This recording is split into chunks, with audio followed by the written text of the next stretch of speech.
bisha Febraayo 14 sanad kasta maanta oo kale ayaa loo aqoonsaday in ay tahay maalinta jacaylka adduunka ee Valentine Day, waxaana la isku diraa salaamo, ubaxyo qurux badan iyo hadiyado qaali ah oo ay isdhaafsadaan lamaanayaasha isjecel iyo kuwa isqaba. Inta aynan guda gelin taariikhda iyo wakhtiga ay maalintan bilaabatay, maxaad ka ogtahay waxyaabaha dhaca maalintan? Balse ma noqon karta maalin ay dad muslimiin sheeganaya u dabaaldegi karaan? Haddii ay u dabaaldegaan, ma habboon tahay in ay sameeyaan waxyaabaha dadka diinta kirishtaanka haysta ay sameeyaan? Ma og tahay in maalintan 14 February ay 10,000 kun oo hablood ama gashaantimo oo caalamka ku nool ay waayaan fursadoodii bikranimo, sidoo kalena 10,000 kun oo wiilal caalamka oo idil ay qaadaan xanuunada galmada la isugu gudbiya sida HIV/AIDS-ka? mase og tahay in maalintan ay caadi iska tahay in aad saaxiibada ama saaxiibka gurigiisa u raacdid, waxaad doontaana soo kala yeeshaan 9 bilood kadib? ma og tahay in garaacda adduunka ugu badani ay dhashaan? maalinta noocaasi ah ma habboon tahay innaga oo dad muslim ah oo diinta islaamka haysta inaynu u dabaaldegno? mase habboon tahay in iyadoo maalin kasta ay dadka muslimka ahi maalin jacayl iyo farxadeed u tahay in hal maalin ay ku soo koobaan? waxaasoo dhan waxaa ka daran taariikhda madow ee foosha xun ee maalintani ay leedahay. haddaba maxay tahay ujeeddada dhabta ee ka dambeysa munaasabadan iyo xafladaha lagu maamuuso maalinta caashaqa lamaanaha iyo jacaylka adduunka ee loogu magacdaray Valentine Day?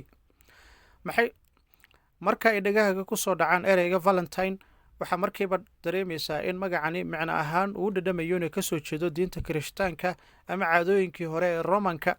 haddaba aynu isweydiinno, kumuu ahaa Valentine? maxaase loo dilay? haddana loo xusaa ilaa maanta oo laga dhex arkaa magaciisa meel walba oo jaceyl lagu sheego, xafladana ay ugu dhigaan bulsho kasta, qaas ahaan dhallinyarada isjecel. aynu dib ugu laabanno taariikhda.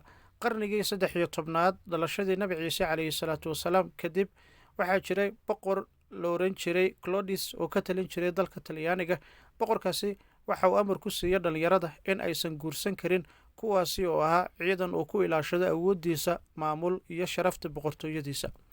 balse nasiib darro waxaa amarkii boqor Claudius ka hor yimid oo xaqdarro u arkay ninkan geeridiisa ay u dabaaldegaan maantay lamaanaha isjecel iyo guud ahaan dhallinyarada. waa Valentine.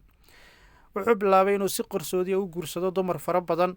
haddaba marka ay soo shaacbaxday guurkii qarsoodiga ahaa ee Valentine, waxa uu boqorka amray in la geeyo xabsiga lana daldalo Valentine. sida ay sheegaan dadka taariikhda qora ee Valentine yaqaana, waxaa ku dhacay xilligii uu xabsiga ku jiray jacayl xad-dhaaf ah oo uu jeclaaday gabar dhallinyaro oo aad u qurux badneed, taasi oo ahayd gabar uu dhalay ninkii xabsiga ka talinayay, gabadhaasi oo soo booqan jirtay wakhtigii uu ku jiray xabsiga. haddaba waraaq jacayl xambaarsan oo uu ku saxiixnaa Valentine kadib markii la daldalay ayaa laga helay qolkii uu ku xidhnaa warqadaasi oo ciwaan kaga dhigay socoto Valentiinkaagi. wixii maalintaasi ka dambeeyey si loo xuso sanad guradii ka soo wareegatay markii la daldalay Valentine oo ku beegneed 14 Febraayo 271 sano kadib nabi ciise, ayaa la go'aansaday in la xuso maalintan oo kale oo la isdhaafsado ubaxyo salaamo ah iyo hadiyado qaali ah, oo ilaa heer ay gaartay inay noqoto maalin lagu cabiro lamaanaha isjecel jacaylka ay isku qabaan inta uu la egyahay, oo haddii maalinkaasi qof iyaga ka mid ah uu hilmaamo, loo micneeyo inuusan jacayl haynin. marka laga hadlayo arrimaha jacaylka, waxaa dhacda doodo aan xal loo heli karin, ee inta badanna waa la isku maandhaafaa, maadaama aan la aqoon sida loogu micneyn lahaa loona fahansiin lahaa dadka aan weli jacayl gelin oo jahliga suuqa jooga ah dareenka ay sheeganayaan lamanayaasha isjecel ee sida farxadda, macaanka, murugada iyo xanuunka ay isla wadaagayaan, hooygana u yihiin maalin iyo habeen haddii ay iswaayaan. haddaba daawade, maalinka jacaylka adduunka ma loo dabaaldegi karaa oo ma tahay maalin mutaysatay in loo dabaaldego? haddii aad caqligaaga si sax ugu laabatid, waa maya, dhowr sababood daraadood. tan koowaad, horta haddii aynu nahay ummad islaam ah, waa inaan ka soo horjeesanaa tallaabo walba oo ay qaadayaan dadka kirishtaanka ah iyo yuhuudda.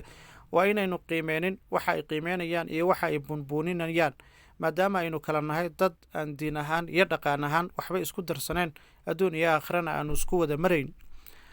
ta labaad, nin masiixi ah maalintii uu baktiyey in lagu farxo oo hadiyado la isdhaafsado, jacaylna la isku muujiyo, oo lamaano kasta ay si gooni u qadariyaan, taasi diinteena wanaagsan oo islaamka ma ogola oo waa mamnuuc. midda saddexaad, ummadda islaamka waxay leeyihiin maalmo ay si gooni u xusaan oo ciido ah, sida ciidulfitriga, ciidul adxa iyo isbuuc kasta maalinka jimcaha oo shaqada iyo waxbarashada aynu ka nasanno.